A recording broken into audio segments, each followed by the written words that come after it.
Welcome to the Growing Tall Poppies podcast. I'm your host, Dr. Nat Green, and I'm so excited to have you join me as we discuss what it means to navigate your way through post-traumatic growth and not just survive, but to thrive after trauma. Through our podcast, we will explore ways for you to create a life filled with greater purpose, self-awareness, and a deep inner peace. Through integrating the many years of knowledge and professional experience, as well as the wisdom of those who have experienced trauma firsthand, we will combine psychology, accelerated approaches, coaching, and personal experience to assist you to learn, to grow, and to thrive. I hope to empower you to create deeper awareness and understanding and stronger connections with yourself and with others, whilst also paving the way for those who have experienced trauma and adversity to reduce their suffering and become the very best versions of themselves in order to thrive. Thank you so much for joining me on today's episode. I'm super excited and grateful today to bring you our next guest on the Growing Tall Poppies podcast. It's my absolute pleasure and privilege to welcome an amazing man who I've known for the last few years, having met him through a community of coaches and therapists that we're connected through. He's experienced and overcome considerable amounts of trauma and adversity throughout his life and has very kindly agreed to come and chat with us today about his personal and his professional experience. So let me start by welcoming David to chat with us today. So welcome, Dr. David Lee. It's so great to have you here. My pleasure, Nat. Thank you very much for having me. I'm delighted to be here. Thank you so much for inviting me to be on this wonderful podcast, Growing Tall Poppies. Really excited. Thanks, David. So let's start with you giving us a brief introduction of who you are and what you do in the world. Sure, yeah. I think there are a number of ways I can answer that question. Fundamentally, I'm David Lee. I'm a human being who's been through life experiences. I'm a father, I'm a husband, hopefully a friend to a number of people. I'm somebody who is deeply committed, I think, to sharing my own lived experience in a way that can hopefully help other human beings, not to just emphasize that my way is the only way. But I guess professionally speaking, I'm a clinical psychologist by background. I'm from the UK. I now live and work in Dubai in the UAE. I'm back here in the UK right now, visiting family. But yeah, I trained in the UK. I've been around for a little while. I trained in psychology, clinical psychology. I went through the National Health Service here in the UK, then onward into the private sector, worked with a variety of different kind of client groups, outpatient, inpatient, community-based, private practice. And I think I realized over time that my own lived experience counts for more. In a sense, I'm not saying that throw the baby out with the bathwater because my psychology experience and training is incredibly valuable. But I think certainly in more recent years, I've ventured down a different path. I'm still a psychologist, but I'm also a coach as well. I guess a coach, a speaker, a writer. I don't know if I want to be so grandiose as to give myself the title thought leader, but looking to inspire others or at least invite others to consider how their own lived experience can be helpful in a way. I myself have lived experience of recovery from addiction and I guess trauma as well, multiple kind of addictions, but mainly alcoholism.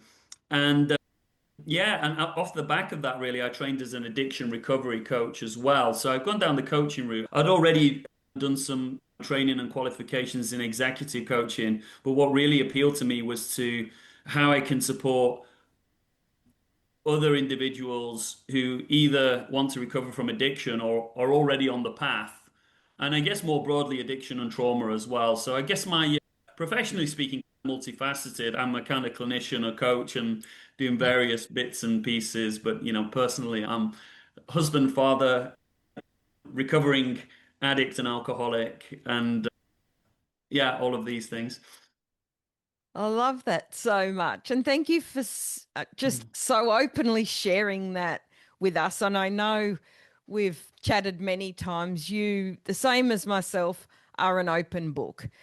That what we've been through has led us down the path that we're going down, wherever that is for each of us. And yes, the background in clinical psychology is really valuable and really important.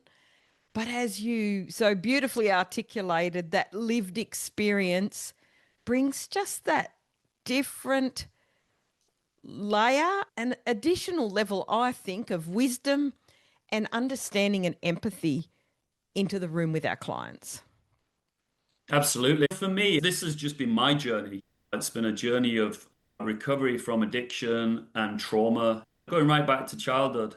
And what really set the wheels in motion for that was me deciding that I needed to do committed, I say long-term work, but what I actually mean is lifelong work around who I am as a human being fundamentally. And it was Mm. the breakdown and the dissolution of my former marriage that sort of led me to do that, and my problems with addiction and alcoholism that led me into that. I'd done bits and pieces of therapy before when I felt that I needed to. But I don't know about you, Nat. One of the things in my clinical training is that I now recognize is it wasn't strongly emphasized to me the need to do your own personal inner work.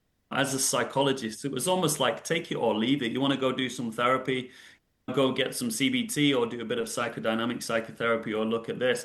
But yet, when I speak to psychotherapists, including my own therapist over many years now, it's a fundamental part of the experience is that journey along the path.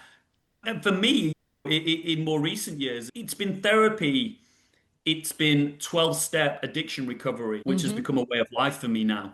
And other deep work, obviously the professional stuff around coaching, which also really attends to the personal as well.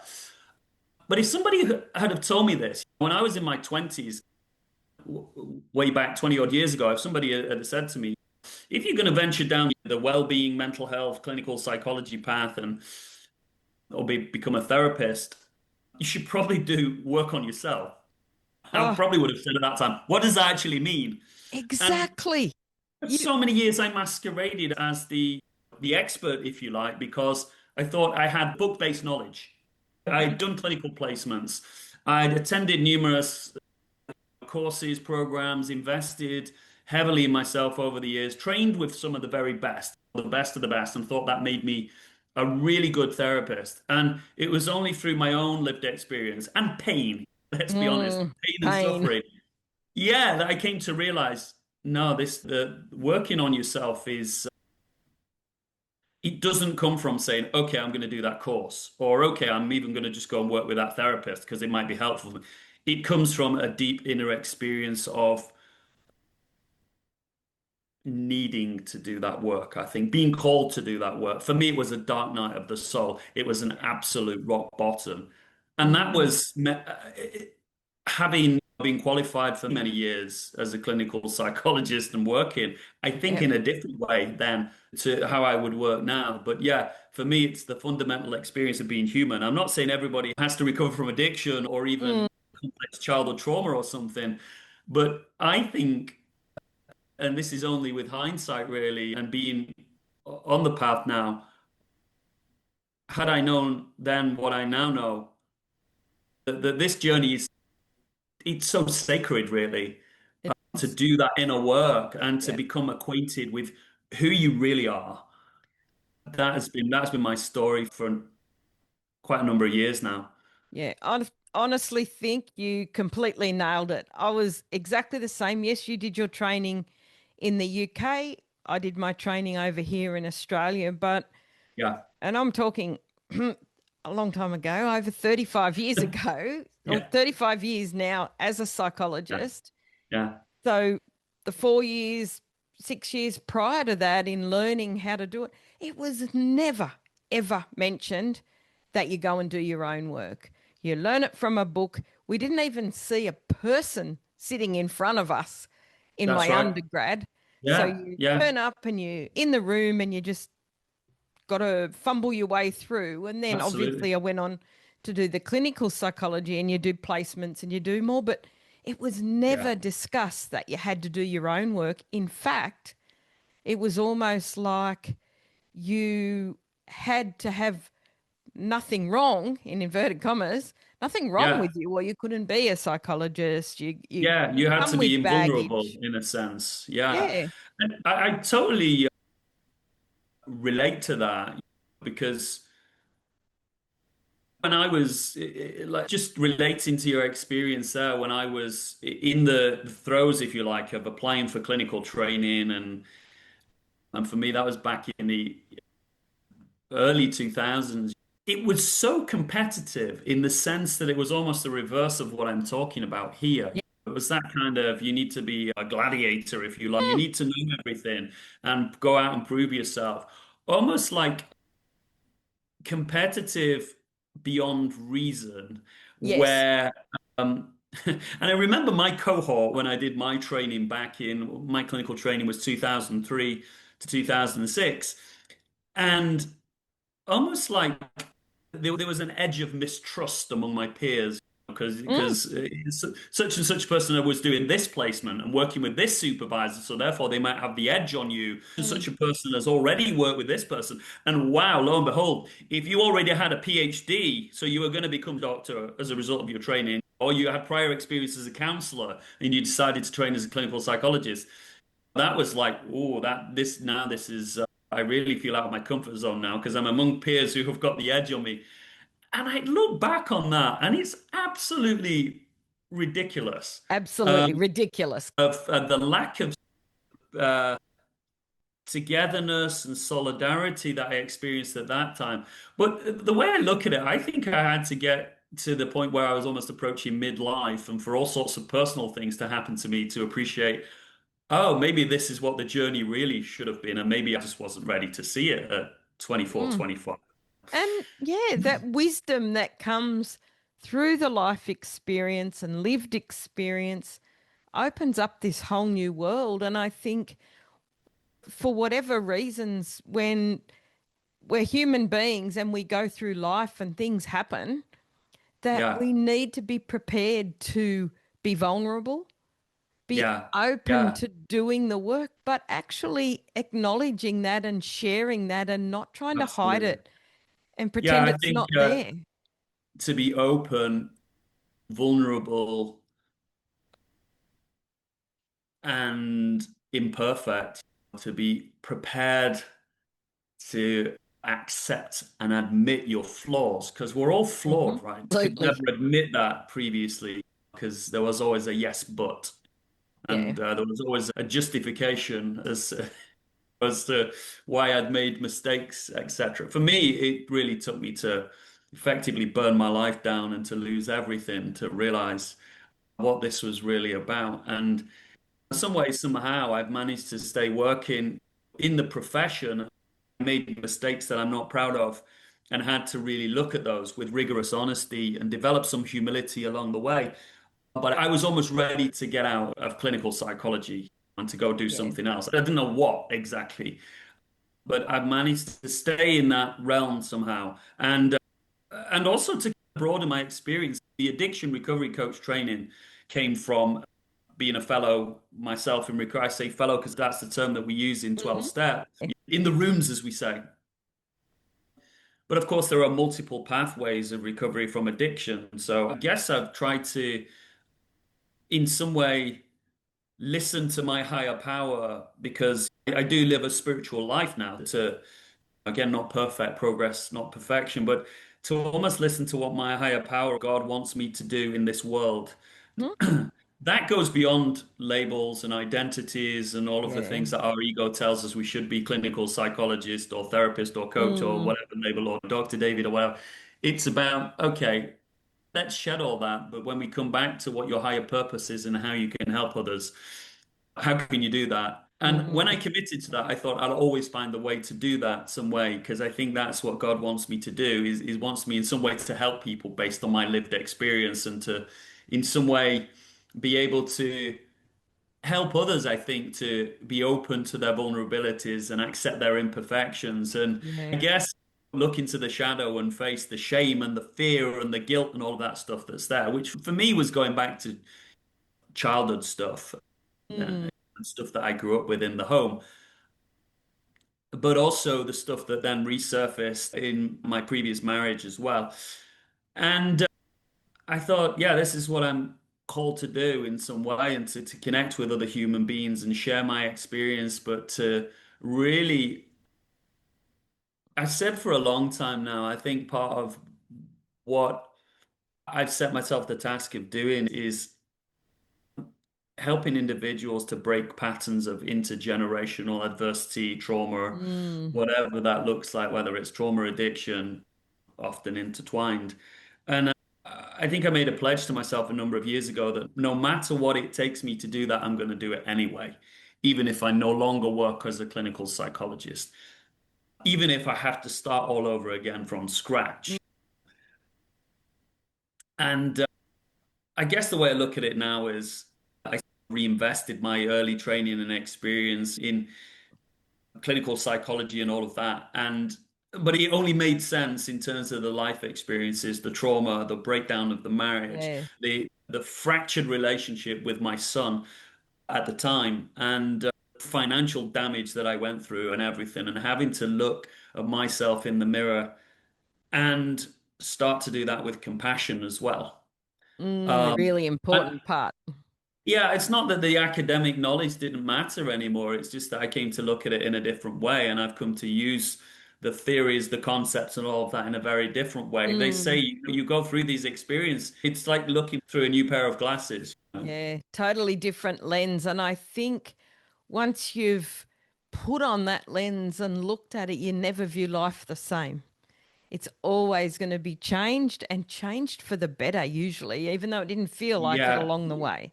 you cannot go back. That's the No. reality, I think, because to go back would be like it's like entering the labyrinth or something like Yeah, that. something So like that. unfamiliar that you're like, yeah, or the Matrix or something. But it's like, and look, and this doesn't mean that, oh yeah, life becomes utopia and there are no Absolutely problems and not. it's easier. It's a different way of dealing with things. In 12-step recovery, we talk about letting go and surrendering, and that really means a spiritual death. That's the death of the ego, if you like. It's also about learning a different way. No longer living your life based on self-will and trying to control people, places, and things. And it clicked to me one day, I think, when I was working with a client, that I thought so many of the problems that clients come to me with are wrapped around that, trying to control their environment, trying to control their life, trying to control the future. And I hadn't really realized that until I went through that experience myself, having to let go. So it sounds like it's easy, letting go and just handing it Ugh, over. You're outsourcing responsibility for life, but it's not that at all. It's actually no, incredibly challenging to start to live your life and let go and put your future and destiny in the hands of God, however you conceive God, your higher power or whatever. But mm, that's how I live my life now, each and every day. And I have to live like that. I have to commit to that way of living because I know what the alternative is. I know to step yes, back in that realm would be, it's not that it's impossible, it's that it would, to say it would be a backward step is like such an understatement. oh yeah, Life would become a complete and utter mess. yeah. So you've mentioned a few things that I'd love to touch on. So you talked about your dark night of the soul, burning everything down, and you talked about how you had the addiction and all these impacts, a fractured relationship with your son, your marriage, all those things. Did you want to tell our listeners a little bit about what led up to that? Yeah, I'll tell the story. I want to be careful not to implicate some people here as I do Of it, course. but I'll touch on the essence of it and what it was. I'd been qualified for approaching 10 years working as a clinical psychologist. And I was actually full-time in private practice in the UK around 2015 when I had the bright idea that I'll become an expat and move from the UK and go to the Middle East. And my wife, ex-wife now, and we were like pretty newly married at the time, but we'd had my son quite early in the relationship. We did that. We packed up everything and moved to Dubai and left the UK Mm. behind. And it was quite an impulsive decision. I'm not saying it was the wrong decision at the time. Now, I don't think it could have played out in any other way Yep. because of what then later transpired. But just to summarize the essence of that marriage and relationship, it was quite a dysfunctional marriage. I think now looking back, we were trauma bonded and we moved Mhm. very quickly in the relationship. My son is one of the most wonderful things that's ever happened to me, and we have a brilliant relationship now, albeit at a distance, which is why it's amazing to be back here Mm. spending some time with him. I've Yes. seen him later today. We went for dinner last night, but I have to face the reality that my son was born of a relationship that was not functional. And look, you only know what you know often in hindsight. And I was sort Absolutely. of too young to it. So we went on this path together. We set up a business here in the UK in private practices, my ex-wife and I together. Then we decided to move to Dubai and we went to Dubai in 2016. And that was where things just really, it's where the descent started and where I crashed Okay. and burned and ended up at rock bottom. Things were very stressful. First of all, I hadn't really recognized how difficult expat life could be in the sense that how expensive it could be, how sometimes promises are made that are not kept with regard to work. Look, I've had some amazing life experiences living in Dubai and in the Middle East that I don't want this to sound because in a way I would not be where I am now had I'd not been living in Dubai. Mhm. We found it really hard, I think, to adapt to that shift of lifestyle and all of the stress. And I began to drink more and more. Okay. Alcohol is Hmm. a problem and has been a problem. And what I mean is, there's a problem in my family. There's a intergenerational lineage, I think, of alcoholism. Okay. I didn't Yeah. realize I was alcoholic. So I was there. I got to late 30s, then hit 40, and things just became really unmanageable. I was drinking constantly. I was drinking every night. I was blacking out. I was getting up and going to work the next morning and seeing clients and working 6 days a week. Mm. But things got really difficult. I think when you're in that state, when you're either always drinking or you're living from a place of addiction or what we in 12-step recovery we call a spiritual malady, you Yep. can't function as a normal, responsible, ethical human being does. Of Mm. course, my professionalism really slipped and Mhm. I got into trouble. I made mistakes I'm not proud of. And I'll be open and honest, I don't think I was fit to practice at that time. What came next was basically the marriage broke down. My ex-wife and my son moved back to the UK. I Okay. got into a lot of trouble professionally. I found myself living over there, effectively having lost a lot of money without my son and a very fractured relationship that had to be repaired. My son was only 11 at that time. Okay. And that was it for me. It felt at the time like a fall from grace, but I look back at it now and there was never any grace really. There was just a highly qualified person on paper who had 2 degrees and a doctorate and a lot of sort of book knowledge. And okay, yeah, I had knowledge. I helped a lot of clients over the years, but I hadn't done the deep inner work or the spiritual work that I Mm. went on to do. And I wouldn't have done it had I not found myself in that dark night of the soul and needing to do it. Because I thought, what do? I either carry on drinking and I carry on creating a mess, and I won't maybe destroy a family anymore, or I Mm. certainly won't be in a position to rebuild the relationship with my son. But I could just carry on living a lonely life and carry on doing that, and I'll probably Yeah. never work again and contribute to society or help anybody again. And I thought, that's not what I want. And in fact, it Mm. then did cross my mind that if I carry on in this way, I'm probably not going to live a long life. My dad died Yeah. young. He died in his early 50s, very Okay. suddenly. And he had a real problem with alcohol. And I thought, I have a chance here. I have an opportunity. And I think that came to me as my first ever kind of spiritual experience, if you like, was that Hmm. awakening that I can go get Wow. help and I can get real help. Mm. And from there, it wasn't easy, but I did. I got recovery. I went into long-term therapy. And then I started to reassemble my career, I think. Regular, very consistent clinical supervision, Mm. all of these things. I started to look at what do I want to do more broadly. Then I met my now wife, which is absolutely beautiful experience. But she met me when I was very early in sobriety. I was going through Okay. such a change and transition, which wasn't easy, but I wasn't able to pick up the drink.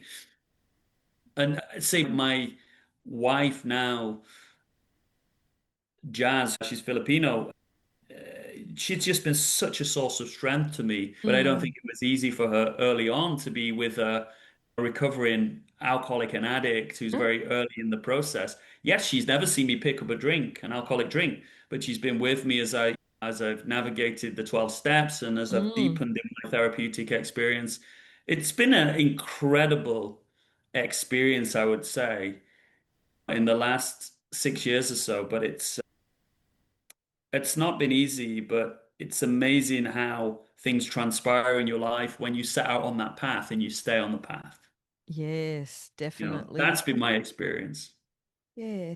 And one of the things that with all the interviews I've done in this over a year now that we've been podcasting Growing Tall Poppies, the one surprised me actually, the one common theme that every guest I've had has talked about is spirituality. Yeah, Whatever that spirituality means. And like you said, it doesn't have to be religion, it can be anything, but it's that higher power, that higher yeah, source outside of ourselves. And here we are again. You're talking about yeah, spirituality and when that first big recognition came for you. So tell me a bit yeah. more about that. It's, I never thought that I would be a person who placed his life and his will and everything in the hands of God. And because I didn't really believe in it. I played at believing in spirituality and all of these things. We attract what we believe and all of that stuff. But to actually put everything in God's hands, and for me, I have my own beliefs about what that is. But I think what I did is going into recoveries came back to a deeper sense of Christianity, really. I grew up with Christianity. I wouldn't say my family were religious, but I guess I grew up in a Christian family, sort of Church of England, but rediscovering those roots in a sense and connecting to Christ and the Christ in me as a human being, which is not my ego, by the way. And I'll share my spiritual experience was I had been out one night when I found myself lonely, alone, broken without my son, and suddenly under investigation for a regulatory issue. So my registration was here in the UK was threatened because of mistakes that I'd made. And I was scared and deeply scared. And I'd been out one night and I sat in this bar and I drank a few beers, I drank a glass of wine, and it wasn't for me, that wasn't a heavy night. But something spoke to me that night and said, I'm completely lost now. I just don't know what to do next. I don't have the answers. I could sit here drinking in this bar, but I don't think that's going to help. And I was obsessively trying to strategize and plan what do I do? How do I do? I've got no money. How do I get legal representation? And how do I deal with all of the admin that comes with this? And then I walked home from this bar back to my apartment that night, and this was back in 2019. And I looked into the sky and I saw the moon. And for some reason, at that moment, I knew that I had taken my last alcoholic drink and Wow. that the next day would be a different day. It would be the first day of sobriety for me. And I Mm. knew that the following day I was going to walk into the rooms for the 12-step recovery fellowship that one of which I'm part of. Regularly attend 3 fellowships now, but the primary one, to get help for alcoholism. And and it happened from there. I can't describe it any more than that. Mm. It was a profound sense of, it wasn't like, oh, this is all solved and there's instant relief. It was, Mm. I'm not alone and I Oh, surrender. great. I'm on my knees right now. My will isn't going to change this. It's only going to take me back to the drink again. And so, yeah, that sense of spirituality, and it's interesting because in 12-step recovery, we talk about a God of your own understanding or a higher power of your Hmm. own understanding. That First was three, it. Yeah. yeah, And the first 3 steps are about surrender. They're about admitting the problem and the unmanageability, coming to believe in a power greater than yourself, and then making a decision to turn your will and your life over. And that was it for me. That was all. That was the start of the process for me. Didn't know quite what it was gonna look like and how my life would be from there. But I think I knew at that point you can't pick up another drink. You don't, to actually mm, start to consider that as almost like an impossibility in a sense. You know what happens when you do. You know what is going to happen if you carry on. There had to be a hard stop there. And mm, for some reason, and I don't know why, it was that evening was it. And I was almost, when I got a 12-step sponsor in the next couple of days, I was reassured because I said to him, I said, what's the whole thing then about when you stop? Because I took a drink the other night, but I haven't had one since. And he's like, you don't plan to go back drinking again, do you? So you think you've already stopped? And I think that confirmed to me what I mm. already knew. I had taken my last alcoholic drink. I couldn't go back from there. What a powerful moment. And for whatever reason it came into your life, you were able to recognize that and trust in that process. Yeah, something came to me very early on in my long-term therapy, one of my therapy sessions, and it was a kind of guided visualization stroke meditation exercise that we did, and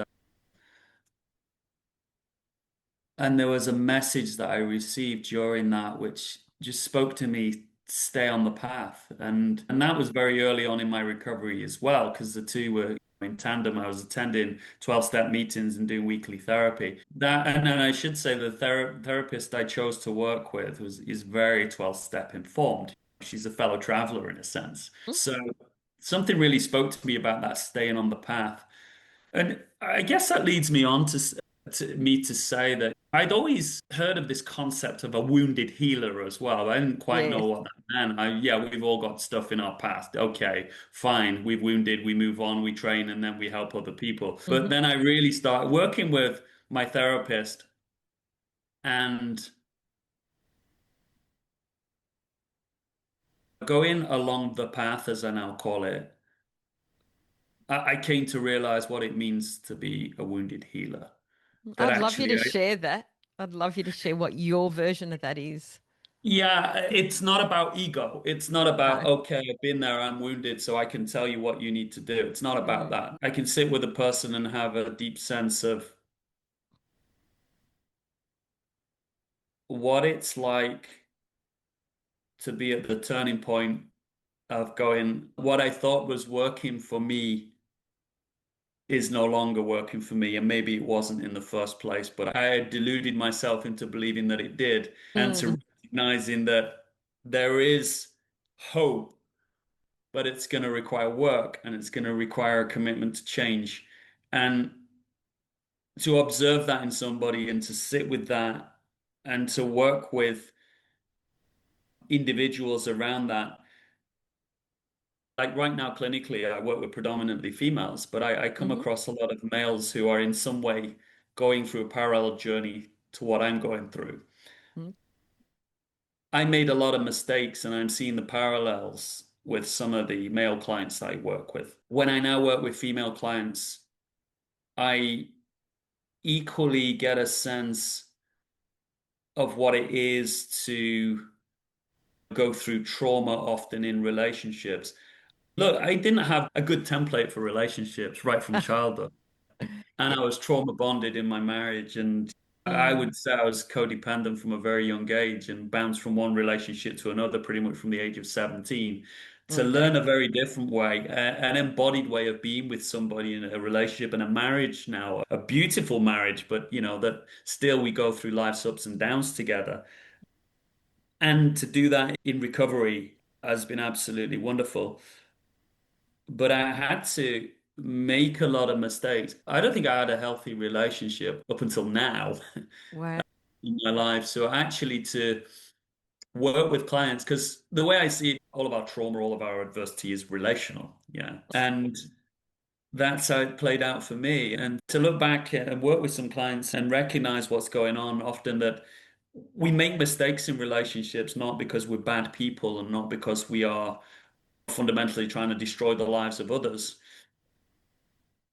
but because we are often traumatized and we're often needs have not been met, let's say. Hmm. There's a reason that I could be codependent and demanding in an adult relationship was because the inner child in me had never really been attended to. And I work with so many people now where I see those patterns coming up, patterns of whether it's addiction, trauma, acting out, infidelity, crossing boundaries. And yes, it's wrong. And it takes humility, accountability, and rigorous honesty to look at that stuff.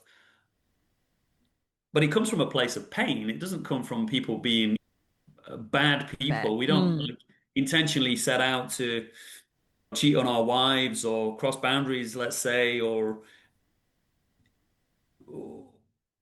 this is the shadow stuff, by the way. So for me, it's the stuff that I only really got to know about from my own personal therapy. What does it mean to look into the shadow? As somebody who's very traditionally a CBT Oh, therapist, yeah, and to find myself then really exploring the work of Carl Jung and people like that, but to actually do that work,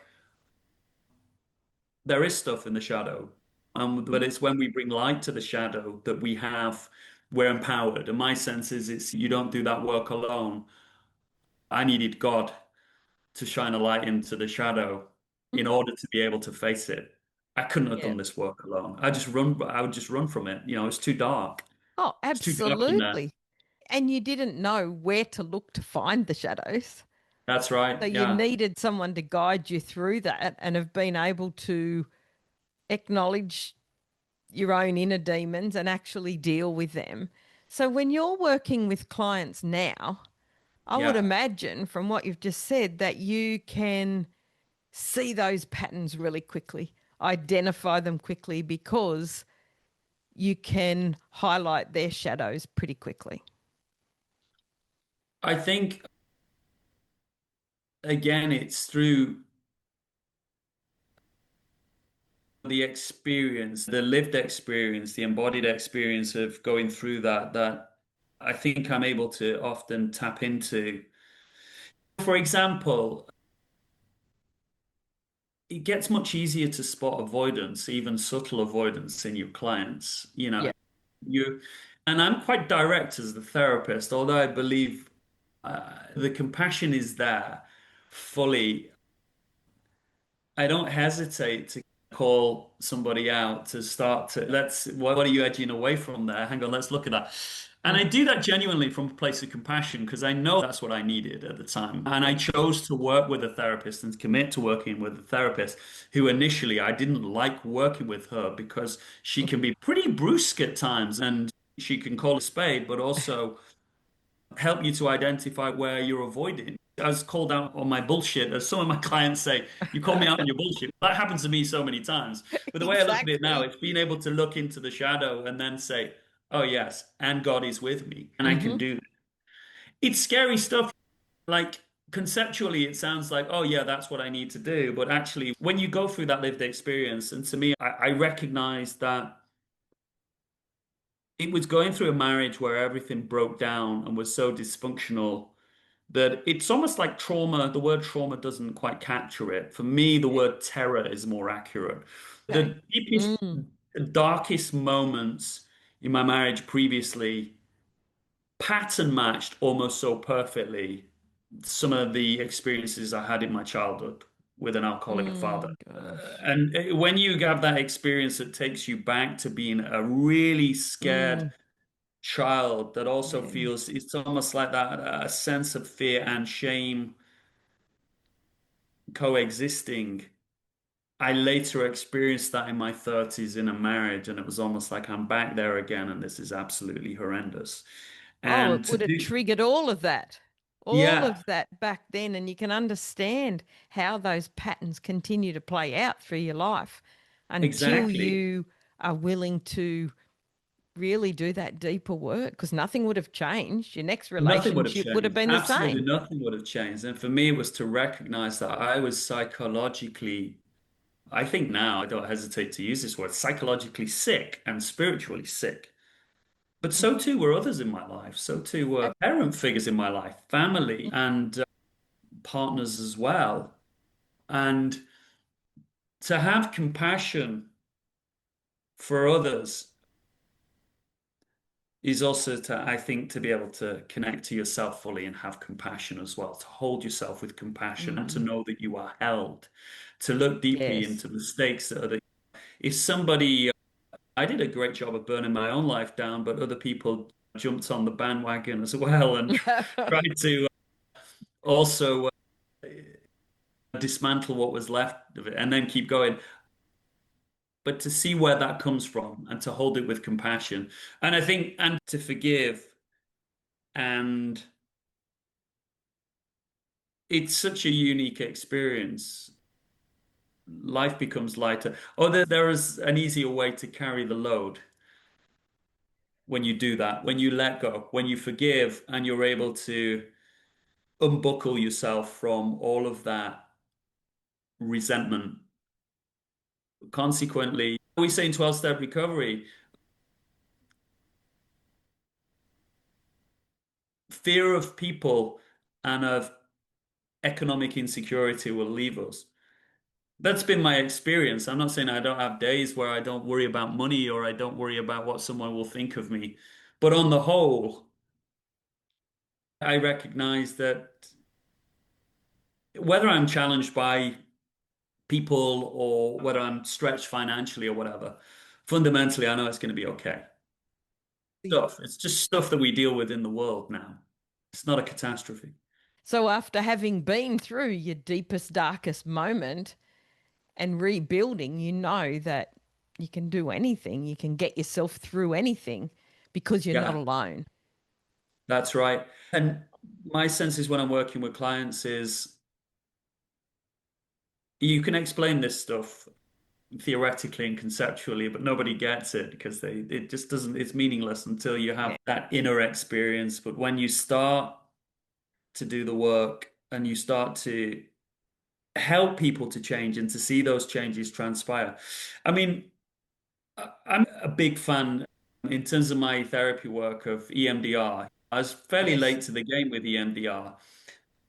I think I'd clung to the CBT and schema therapy for so long that for me to that's training EMDR and other approaches as well, like ACT, acceptance and commitment therapy. But I'm a huge fan of EMDR now. And why? I think because it resonates so much with the 12 steps in terms of the surrender and letting go process. I say in EMDR, we say go with that when we're doing the bilateral Yeah. stimulation. Yep. In 12-step recovery, we say go with God. Mm. And the idea of being open and fully willing to experience whatever's coming in the moment to moment. It's so powerful. It's so incredibly powerful. And you can just hear you telling your story. You show that very clearly of what you've been through, all the horrendous stuff you've navigated, and where you are now. So tell me a bit more about the work you're doing and what you're doing in the world now, because I know Yeah. things have shifted. Things have shifted. I am still working as a clinical psychologist in Dubai. I'm mainly working with clients with addictions and trauma. I get a wide range of referrals. I work with adults, but for a time, I was working with adolescents as well, 12 years and upwards, but I mainly work with 16 and upwards now. So I mainly work with a adults, some older adolescents, early adults, couples as well. I don't do a great deal of couples therapy, but I do some. Predominantly working in a very integrative way, often using EMDR with clients in some way. And a lot of the work around addiction and trauma that I do is 12-step informed in some way. Yeah. And I did in recent years set up a brand, The Sober Way, and was working mainly online, predominantly with males, and it was around alcoholism. And that was a coaching program. It wasn't therapy because it wasn't in depth, but it was more like, uh, I guess, blending together some of my sort of clinical experience with the lived experience and developing a program which was more bespoke than like the 12 steps, but it wasn't depth psychology or anything like that. I think I had some epiphany moments along the way when I was working with some clients as part of that program. One is that I didn't feel that I had got it quite right and it wasn't quite what I wanted to do. So I thought I'd shelve that, put it on hold and see what spoke to me later. And I think now I'm forming more of an idea of what I want to do. And it's more about shadow work. But we hear a lot about shadow work in this day and age.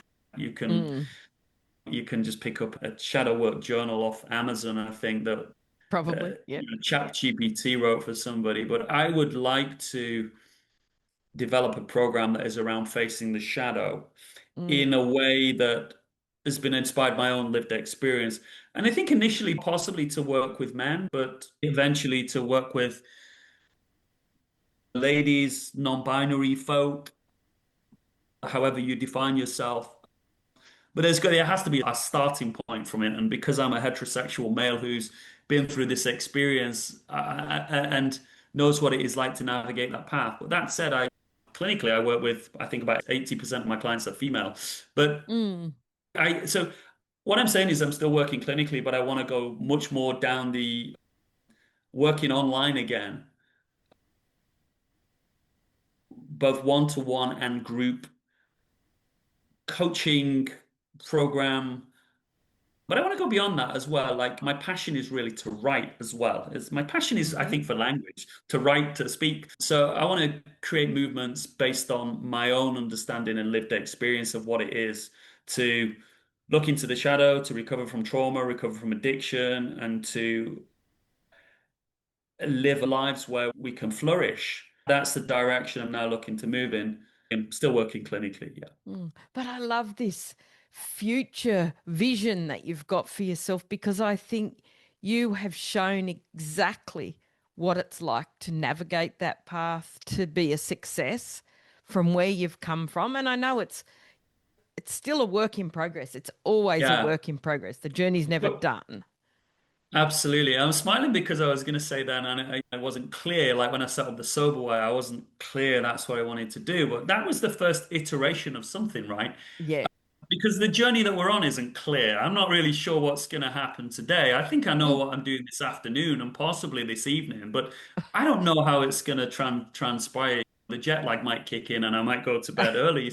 And and then we have all sorts of things that are unforeseen that come up that suddenly change the course of the day and change the course of life.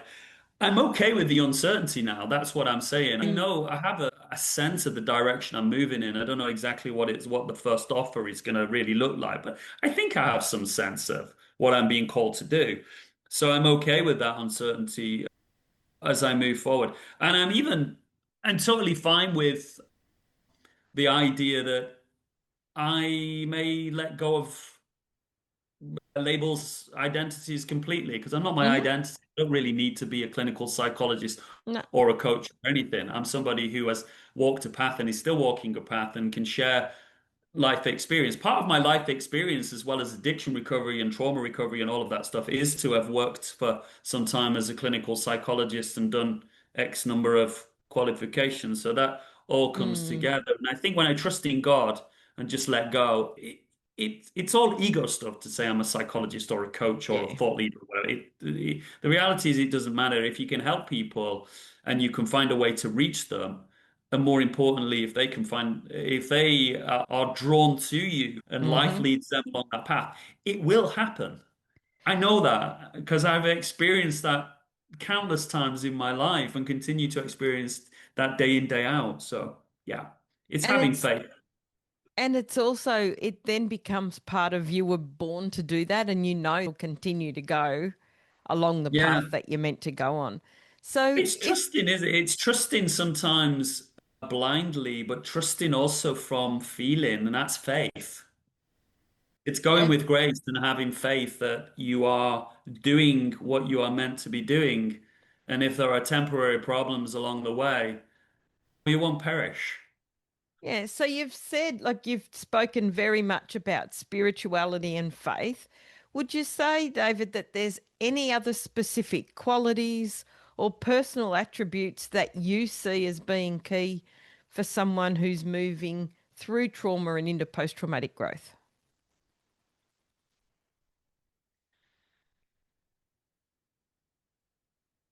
I think honesty.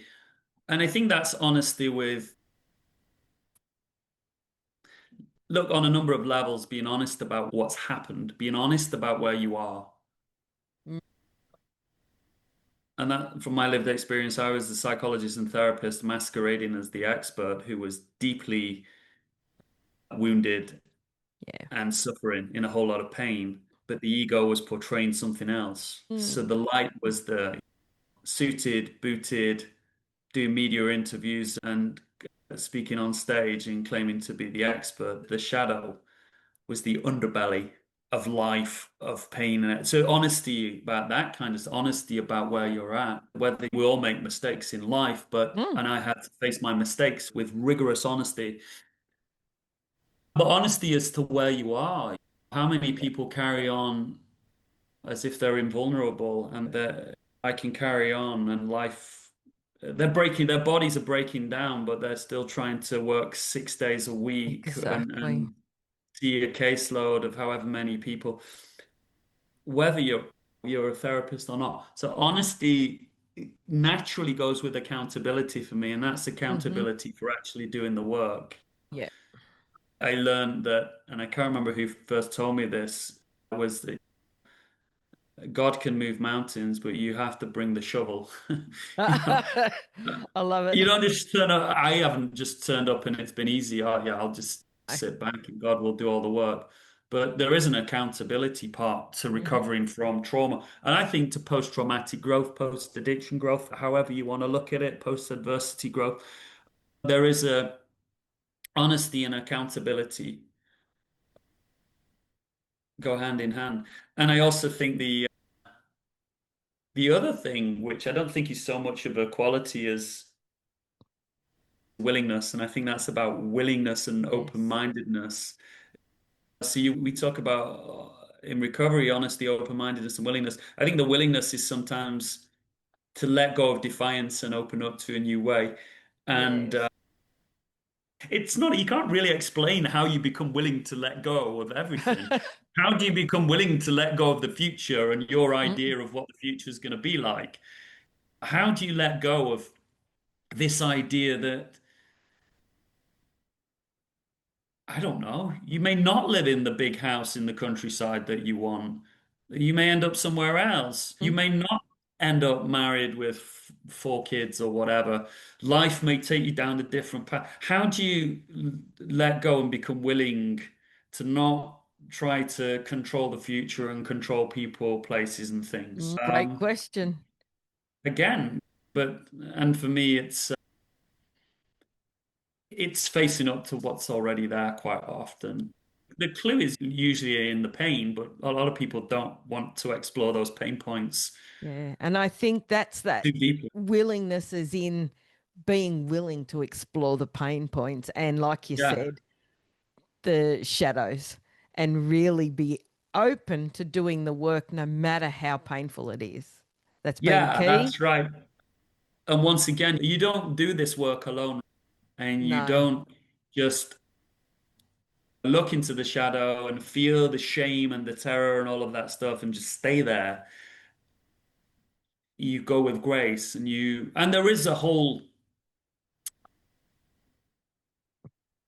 I think one of the most brilliant sort of innovations, if you like, in recent years is some of the technical advances that we've made in terms of health, mind-body integration, but comes Hmm. through neuroscience and biology, and things like polyvagal theory, for example. Yeah. There is a way of being with trauma and pain and adversity and whatever, and shame and what lies in the shadow in a contained way, through being connected in a safe way to others through the breath, Hmm. through mindful and curious, compassionate exploration of the body. We don't just jump into the shadow and get lost there. No, We don't we need have to to do that. manage our nervous system in the process as we do that, for sure. Absolutely. Yeah. David, as we move to wrapping up the conversation, where can our listeners find out more about you and find you online? Yeah, I'm in a state of transition, I think, in terms of social media, but something will be coming next. I don't know what exactly, but you can find me for now linked LinkedIn as Dr. David A. Lee. Yeah, Dr. David Lee Psychology on Instagram. Those are the places that's best to find me. Yeah. Yeah, and we'll put that in the show notes. And I always finish our interviews with one of my favorite questions. So, David, what do you think your younger self would think of what you've achieved?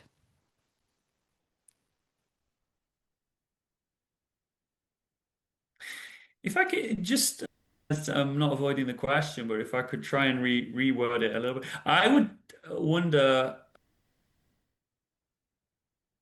not so much about the achievement as what would he make of the kind of person that you have become and the way Exactly. that I now live day to day. I think that he probably would not believe that you don't have to live from a state of constantly feeling that you're in danger, or you don't have to live from a place where you're constantly striving and doing and pushing. He probably wouldn't quite believe that you can come to a way where you can be centered and present. And part of attending to life, the business of life each day, is about being rather than doing, and being grounded and centered and showing up for others and for yourself. I don't think he would understand that, but he would have some sense of, wow, this is what it now looks like. And That. journey I must have to go on to get there. But yeah, because I would have no conception of that as a boy or as an early adult or even 10, 15 years ago. I would have no Mm, concept of. wow. Little David's come so. I think I'd take little David with me, young Yeah. David, and I still do that each and every day. I have to find a Mm, way to turn to him each and every day to nurture with compassion. And then adult David takes care of the stuff that adults should take care of.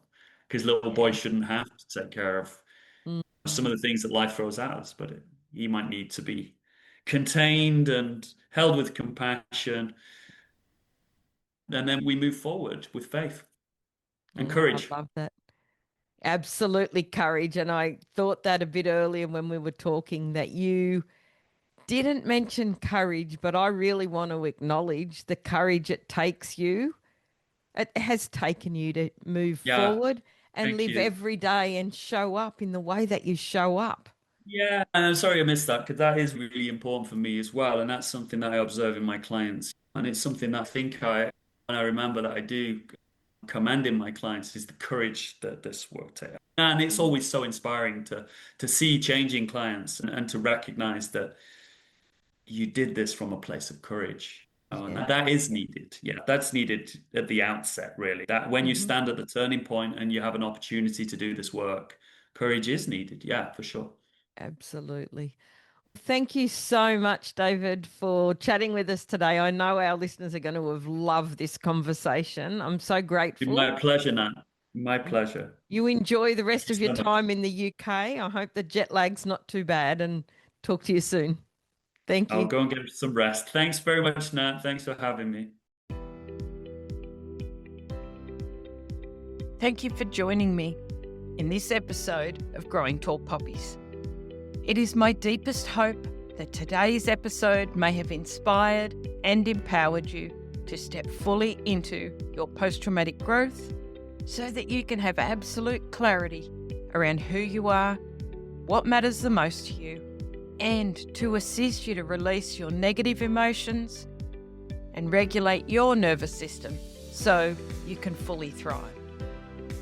New episodes are published every Tuesday, and I hope you'll continue to join us as we explore both the strategies and the personal qualities required to fully live a life of post-traumatic growth and to thrive. So if it feels aligned to you and really resonates, then I invite you to hit subscribe, and it would mean the world to us if you could share this episode with others who you feel may benefit too.